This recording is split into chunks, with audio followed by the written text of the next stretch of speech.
ওম নমঃ শিবায়। ওঝা গুণিনদের জন্যই এই বিদ্যাটা দিচ্ছি।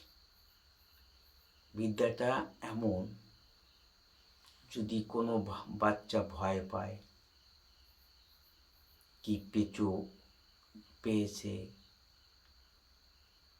কি জিন ভূতে পেয়েছে, কি ভয় পেয়ে কাঁদছে, সে শান্ত হচ্ছে না, তাহলে তাদের জন্য এই মন্ত্রটা কী হবে, অনেক সময় নিম পাতা নিয়ে ঝাড়ান দিতে হয়, একটা নিমের 3টে নিমের ডাল হাতে নিয়ে ঝাড়ান দিতে হয়। সেই ঝাড়ানোর সময় কেউ হয়তো আপনার ডালটা ভেঙে দিল, তাহলে তার কাজ হলো না, উল্টে আরও বেশি জোরে জোরে চিৎকার করতে থাকলো, তাহলে কাজ হবে না। এবার আসরটাকে বন্ধ করতে হবে, প্লাস আপনি যে ডালটা দিয়ে মন্ত্র রুগীকে ঝাড়বেন, সেই ডালটাকে বন্ধ করবে। কারণ এই বন্ধ না করলে অনেক সময় জিন ভূত আক্রমণ করে, আর আক্রমণ যখনই করবে তখনই হিতে বিপরীত হয়ে যাবে।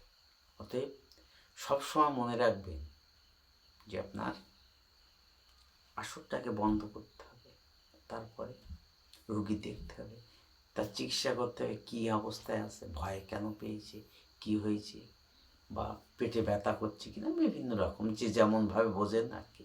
নতুন যারা তারা একটু শিখে নেবেন গুরু ধরে, আর যারা পুরনো তাদের তো কোনো ব্যাপার নেই। তো যাই হোক,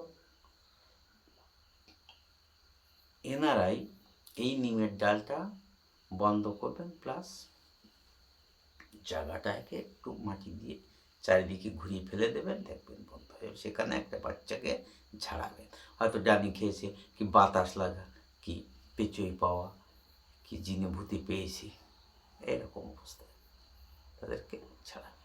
তো আসুন, মন্ত্রটা এই আদিত্য নামে ব্রহ্ম মন, তার ঘরে চোরের জন্ম, যদি আমার এই বন্ধে ফিরে চাস, দোহাই তোর আদিত্যের মাথা খাস, দোহাই ধর্মের দোহাই ধর্মের দোহাই।